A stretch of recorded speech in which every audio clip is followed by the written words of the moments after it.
Talking with your friends in the school cafeteria is always something to look forward to. On the Lunchbox Reaction podcast, a teen, a tween, and an adult host a weekly discussion on all things pop culture that appeal to the YA crowd. Whether it's the new streaming TV show, a graphic novel from the library, or that great game everyone is playing, we'll talk about it on Lunchbox Reaction, and we'll try to have a little fun along the way. Listen to us on Apple Podcast or Spotify, and like and subscribe so you never miss an episode. Lunchbox Reaction. It's like talking with your friends and no food fights.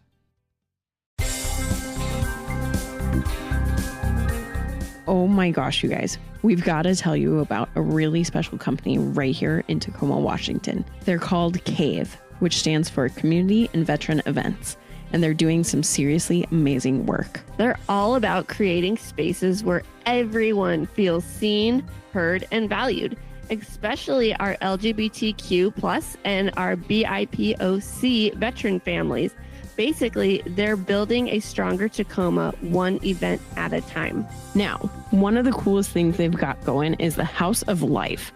Think vibrant artistry, think family, think drag shows that aren't just entertainment, but full-on celebrations that lift people up. If you haven't been, trust us, it's an experience. And be sure to mark your calendars. The Tacoma 9/11 Heroes Run is happening this year on September 22nd.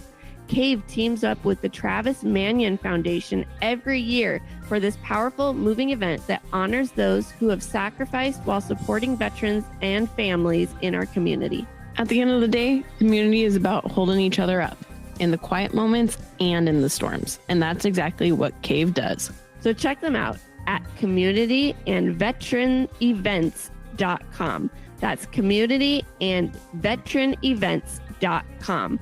Show them some Offscript love and help keep this incredible work going.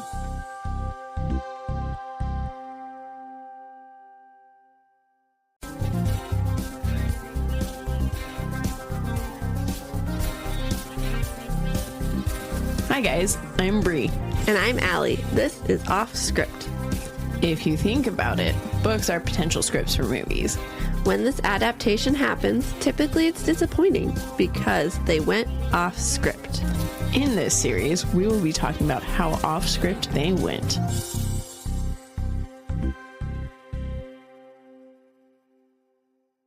Hello. And welcome. I'm going to talk like a mouse. Off script. That did not sound like a mouse. It sounded like a creepy, weird ghost girl.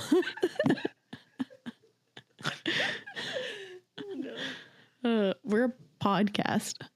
Where we compare the books to the movies. I can't even do it because I'm laughing while I do it. I'm Bri. I'm Alli. And today we're doing Mrs. Frisby and the Rats of Nimh. Yes, that's why I was a little mouse. Mm-hmm. Did you get it? Well, technically, you probably should have been a rat, but okay. Mrs. Frisby is a mouse, though. That's true. She is. What was that noise? Luna yawning. Don't talk to me right now. No. Dude, she did this at like 2 a.m. and just kept barking. And I was like, oh my gosh. So I put her in her kennel, which is in my office. And then she barked for 2 hours straight. Oh my and gosh. I was like, what the heck? So I let her out and I let her go potty. No, she didn't want to go potty. I let her outside to go potty and she just stood at the door and then she got a drink of water and then wanted to come back in. And then she started doing this again. And then I put her in her kennel, and then she came back to my room and stopped. I was like, that's right. Okay, hang on. Okay, that could be my picture. You got one? Nope, that's a good picture. I'll leave that in. Okay. Well, also we have to say that the movie is called The Secret of Nimh. Oh, you're right. Or The Secrets of Nimh. Mm-hmm. Yeah. And this is season 7, episode 8. Mm-hmm. Mm-hmm. All right, so our synopsis is a widowed field mouse must move her family to a new location before the farmer plows down their field. but her sick son, Timothy, is too ill to travel. She seeks help from a colony of highly intelligent escaped lab rats who use their advanced knowledge to assist her in saving her son. Our author was Robert C. O'Brien. Our director was Don Bluth.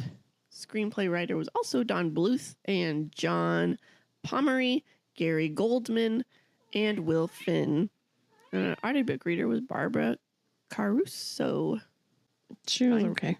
Yeah. Wasn't anything to write home about. Nope. The book came out in 1971 and the movie July 2nd, 1982. That's an 11-year difference. Oh, that actually surprises me. That's I thought that long of a difference, or that's when it came out. That's when it came out. For some reason, I thought it was in the 90s. I did too, actually. I thought it was a longer difference, but But what'd you do first? I don't know. Actually, really? I thought I read the book first, but let me tell you, I don't remember the story at all. I watched the movie, still don't remember the story, but I remember the cartoon characters. So there's a part of me that's really similar to all sorts of little mice, though. Cartoons. I know, but like the ones that I remembered were like the Aunt Shrew, the Crow, and like very specific ones. So I was like, either I'm getting it really confused with the Rescuers Down Under, or I've seen this. I love the Rescuers and the Great Mouse Detective.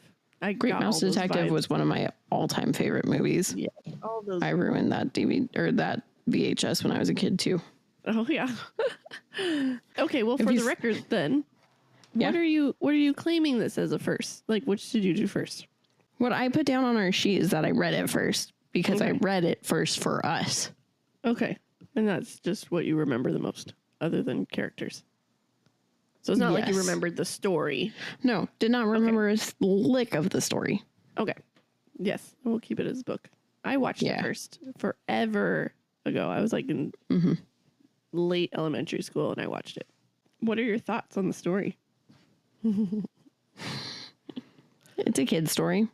It is indeed. It's a kid's story, and I could tell that it was written a long time ago. It was really boring to me. It was really boring. I'm not stop even beating around the bush. Say it. I know. I realized. I was like, why am I? I should just be honest. I did not enjoy it. I think it's so cute. I'm glad you do. It's not a 5-star amazing would watch every single day type of kids movie, but it's a cute little 80s mouse movie. There are better 80s mouse movies to watch. There are. But this one is on the list of cute. Why did we pick it? I think this is technically this is a listener pick because this was one of our most requested at the first nerd party that we did. We heard about it from like 4 or 5 different people. Isn't that wild? That's crazy. It's insane. Oh. I think it's because it does it well. Oh yeah, it does really well. I think that's how it got brought up, but I don't know. I wish it didn't get brought up. Oh my gosh. Well, that's all right. I got some super fun facts for you though. Do it. So Don Bluth, John Pomeroy, and Gary Goldman. Pomeroy. What did I say? Yeah. Pomeroy. I like that better. Pomeroy and Gary Goldman all left Disney to pursue this project. Jeez. Which had originally been rejected by the former employees as too dark to be a commercial success. They were followed soon by 20 other Walt Disney production animators dubbed the Disney Defectors by trade press. Wow. This doesn't even seem like it's that dark.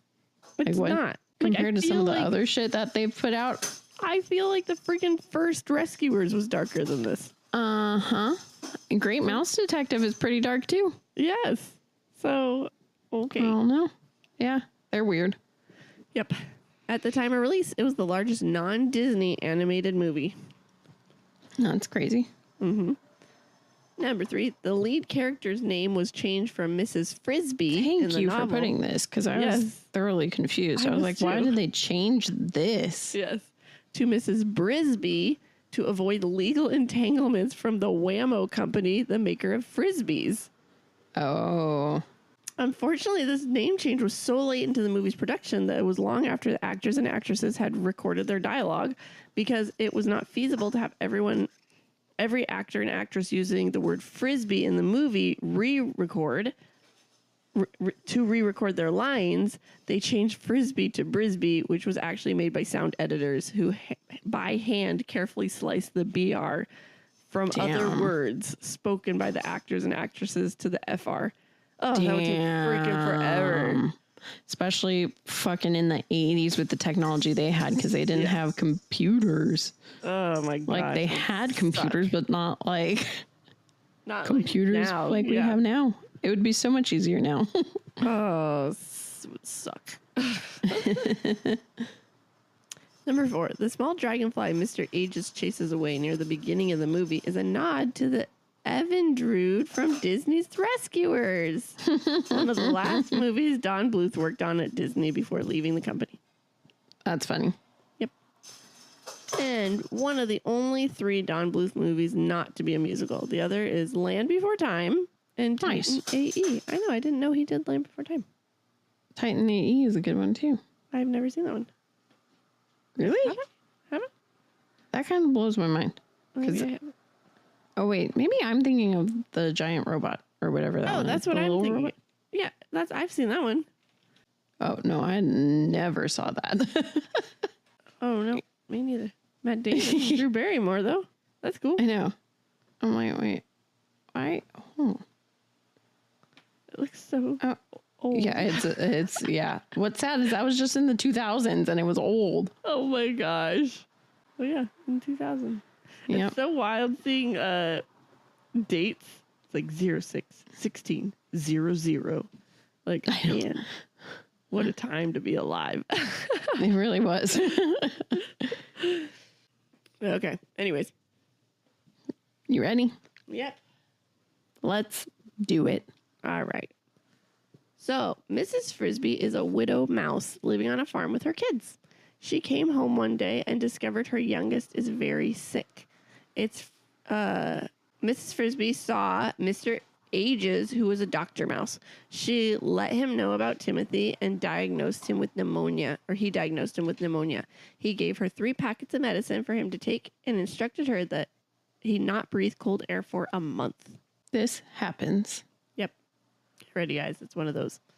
Mrs. Frisby left and was trying to decide on which way to go home. She decided to go home the more dangerous route because it would get her home before dark. On her way, she found a crow named Jeremy. A crow named Jeremy stuck to the fence. She helped him escape and he brought her home. Yep, that happens. A neighboring shrew came along and chatted with Mrs. Frisby about how nice it is outside. And then they heard the tractor, which meant moving day was coming. Yep, that happens. She gave Timothy the medicine and his fever was gone after 3 days. The kids are hungry, so she decided to go get some food for them. On the way, she had to avoid Dragon the cat.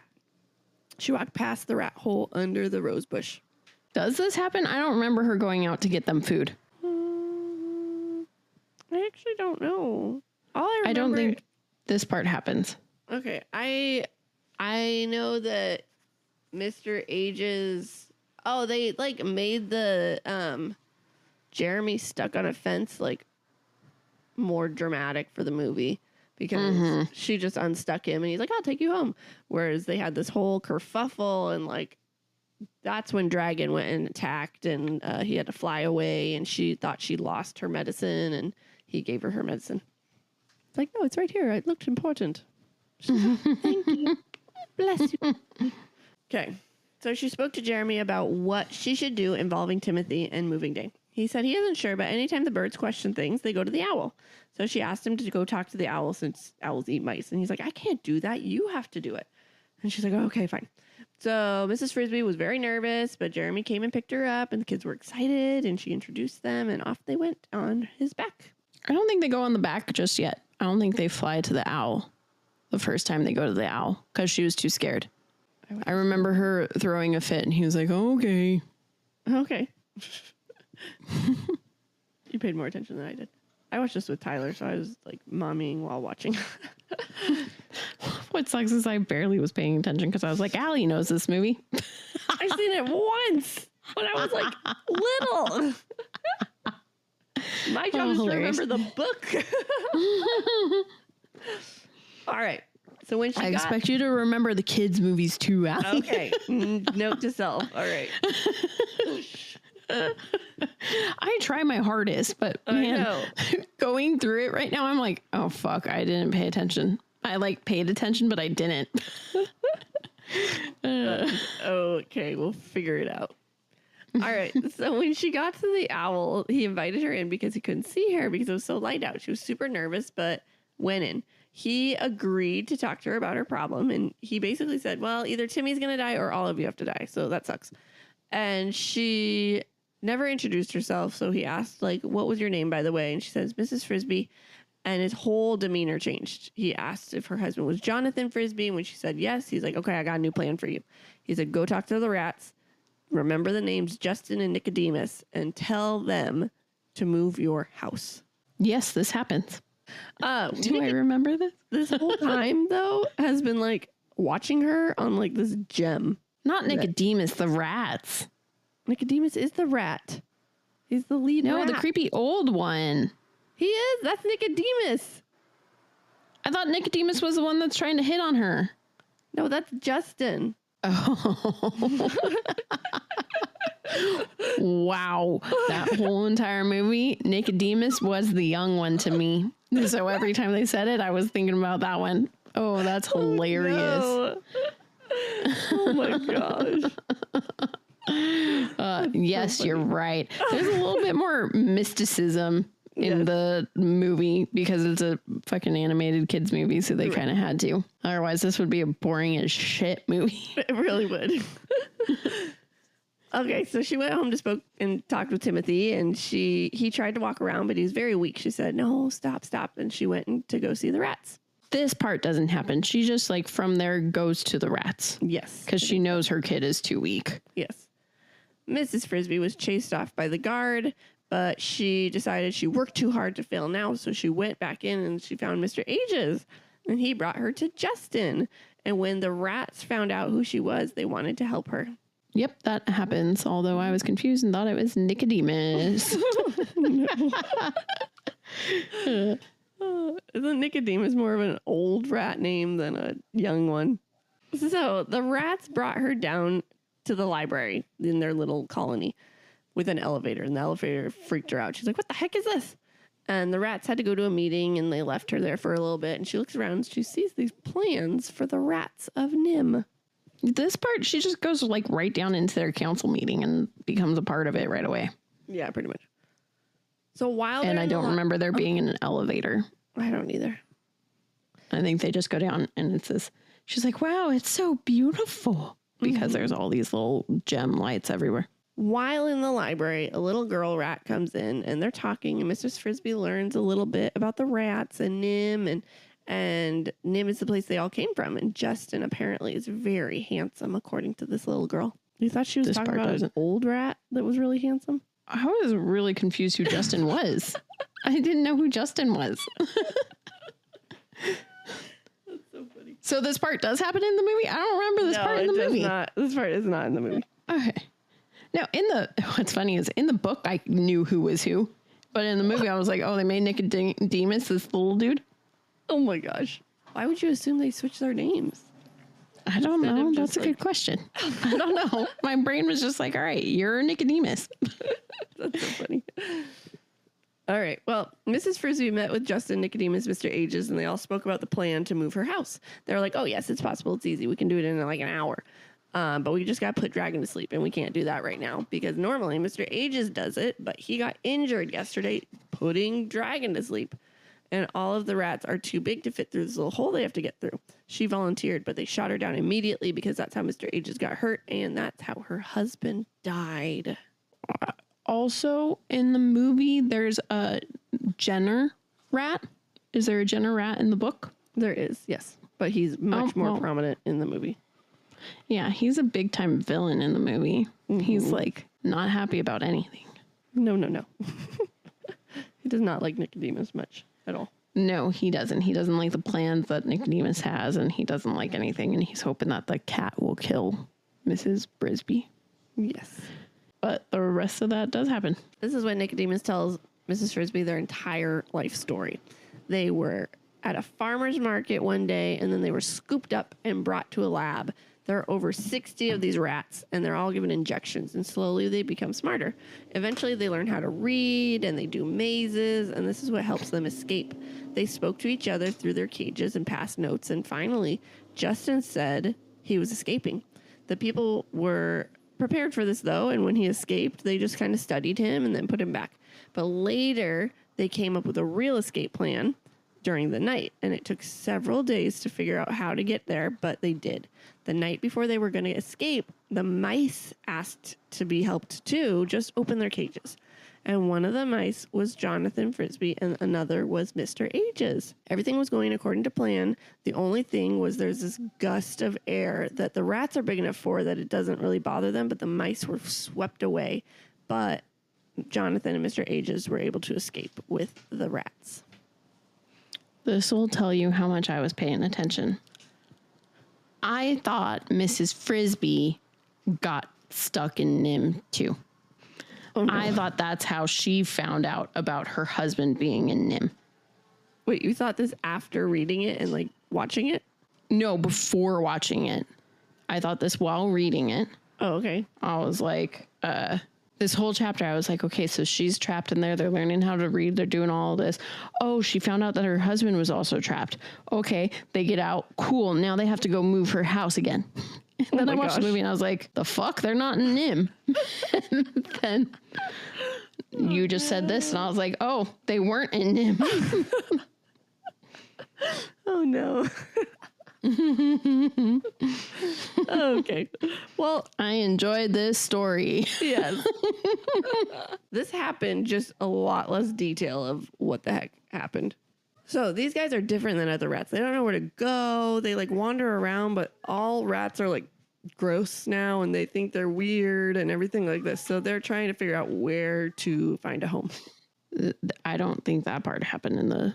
I guess this is just more detail about what happened. I'll just read all of his backstory. Yeah, might as well. They came up with this plan. Oh, this is not backstory. But they came up with this plan to get Mrs. Frisby's house moved, and she went and told her kids a modified version, so it's not so scary.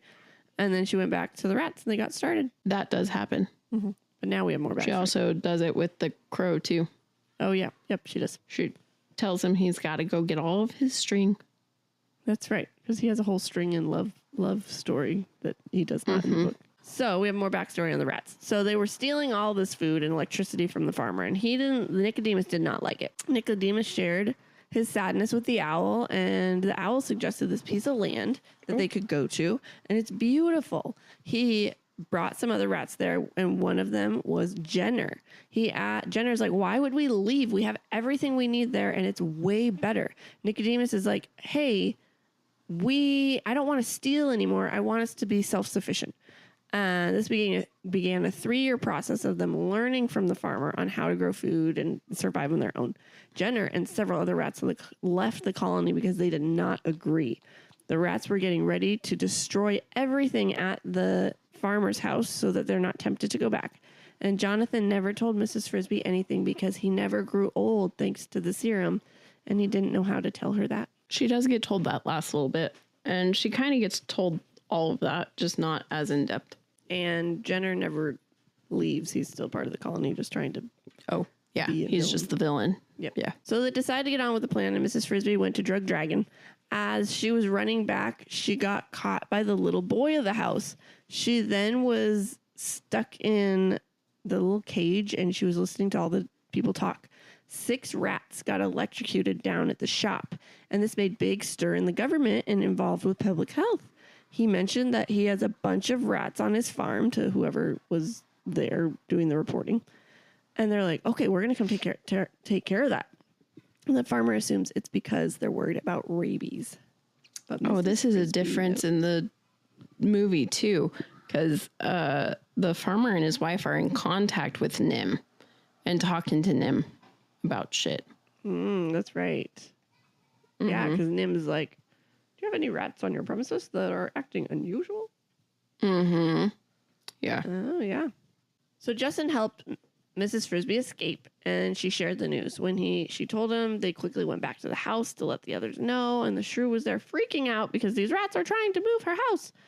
And Mrs. Frisby's like, it's okay, I told them to. It's all to save Timmy and all of us. And then they came up with a plan on how to keep the rats safe from the exterminators.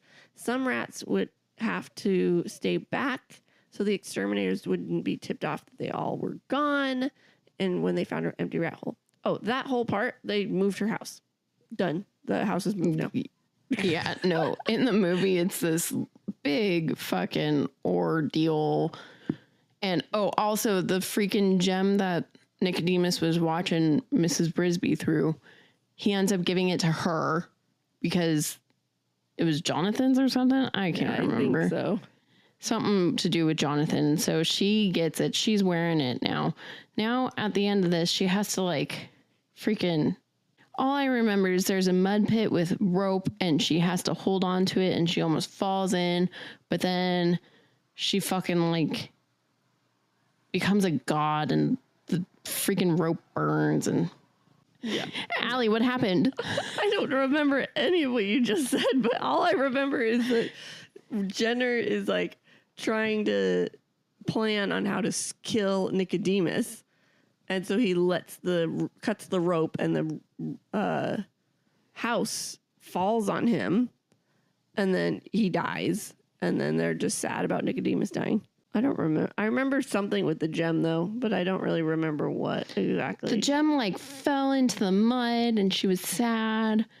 And then Justin was pulling her out and she kept trying to go into the mud to get it. But then she grabs the rope and the gem floats out of the mud and comes to her and then envelopes her in freaking this golden aura. And then she burns the rope. Okay, so then in the book, all these, they execute their plan. All these exterminators come. The rats escaped except for 2. One of them was able to get revived because he only got a small dose of the poison. He doesn't know who the other rat was, but they went back in to save another rat, and he ended up dying a hero. And the family doesn't really see any of these rats anymore. They don't know who died. And the rats are living on their own, and Mrs. Frisby and her family moved to a safe place, and there are all little other nice mice family around, and they live happily ever after.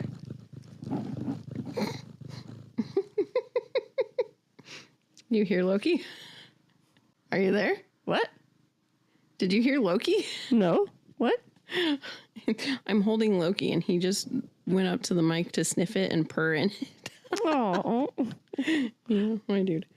I mean, yeah, that happens. But Nicodemus is the one who dies.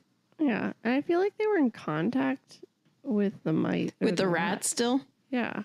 Yeah. Yeah. They were. They hung out with them still. And the crow gets his love story, like you said. Yeah. He ends up with the girl. Mm-hmm. Ta-da! We are done with it, finally. We're done. We got 23 people were cast for this movie. That's a lot. Yeah. I feel like I've forgotten to do that for the last couple movies. Yeah, you have. Oh my gosh. Mm-hmm. So sorry. Failing at my job. You might need to add that to the recap. I know. I'll have to listen and see which ones I forgot. Okay. We got Derek Jacobi played Nicodemus, the old rat. He did good. Yes. Elizabeth Hartman played Mrs. Frisby. She did really good. Mm-hmm. Arthur. Voice. I did too. She sounds like a little mouse. Arthur Mallet played Mr. Ages. He looks like his rat. I can't look at the pictures right now because I've got a cat in my arms. But okay. Yes. He did good. Yes. Dom DeLuise played Jeremy the Crow. Here's another difference too. In the movie, Jeremy is a freaking klutz. He is super klutzy. Mm-hmm. Yes. He's Itchy from All Dogs Go to Heaven. I love him so much. That's cute. Mm-hmm. Peter Strauss plays Justin. He was fine. Mm-hmm. I thought he was freaking Nicodemus, though. And Paul Shanar plays Jenner. He has a good creepy voice. He does. All right, the theme of the book and the movie is the same. Yes. Yes. Do the characters stay true? Yes. Except Jeremy's klutzy. I was going to say except for Jeremy being klutzy, but that's just one dude. Yep. Oh, and I guess Jenner also being a villain. Mm-hmm. And what do you prefer? Neither. You gotta pick one. Movie, because it's quicker. Oh my gosh. I also like the movie, but it's just a cutesy little movie. It had more fun elements to it versus the book being boring as fuck. The book was very much like almost a believable-ish story, if you could. Yeah. Yeah. Whereas the movie had the little magic gem and like all this sort of stuff. Mm-hmm. Would you recommend it to a friend? Absolutely not. Neither of them. I don't even think if I had kids, I don't even think I would make them watch this. Oh my gosh. Tyler liked it. That's good. You're like, good for you. Well, awesome. Yeah, I don't like it. I'm not going to subject my kids to it. Oh my goodness. Well, yeah, so that was that. I would. I mean, I wouldn't tell my adult friends, oh my gosh, you gotta go watch The Secret of Nimh. It's so cute. I would just, if they had littles, I'd be like, oh my gosh, they probably would think this is really cute. If they like The Rescuers and Great Mouse Detective, they'll like this one too. Except you didn't, I like The Rescuers and The Great Mouse Detective, and I didn't like this one. I bet you would have if you watched it as a kid along with those. Yeah, maybe. Because now you Except for I think I did watch it when I was a kid. I guess remember? Yeah, that's right. Well, who knows? It's all over. Woo, we did it. Thank goodness. Yes. All right. I'm done with this one. We have a sneak peek. And on our website, you can see all of our sneak peeks. Our website is offscript253.wixsite.com/offscript. You can go there and see the schedule for the whole season, even though we're like halfway through. Exciting. And this time it's actually going to be pretty much on point. It is. We're not screwing you over instead of last season. Oh my gosh, seriously. We're halfway done right now. We're halfway through the season. On the website also, there's a donation section. Yes, there is. If you like what we do, it would be completely helpful if you donated, whether that's just a once thing or a monthly thing, you pick.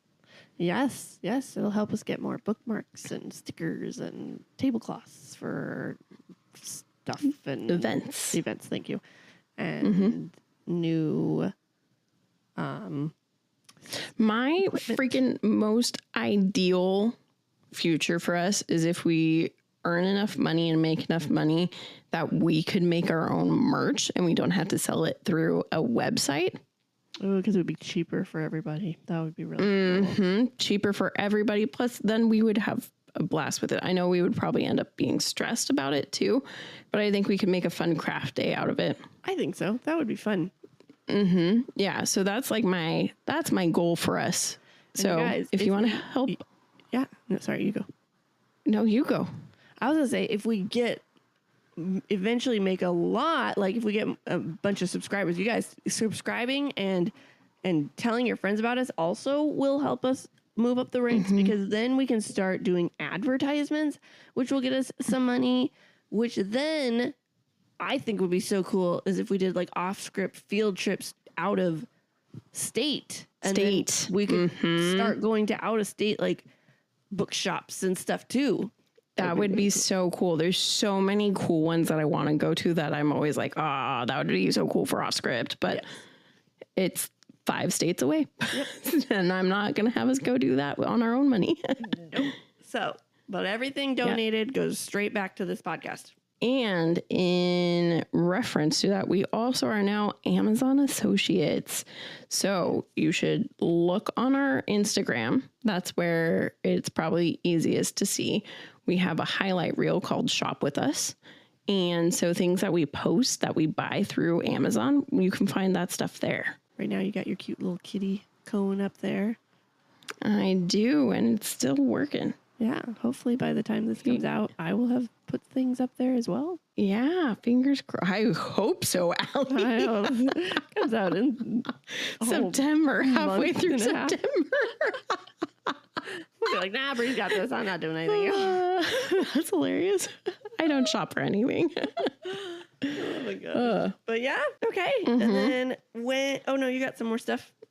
Yeah, if you didn't know, I'm an editor. And so I'm currently editing for the YouTube channel Panel by Panel with Tom Meany, where he talks all things comic books, specifically Superman at the moment.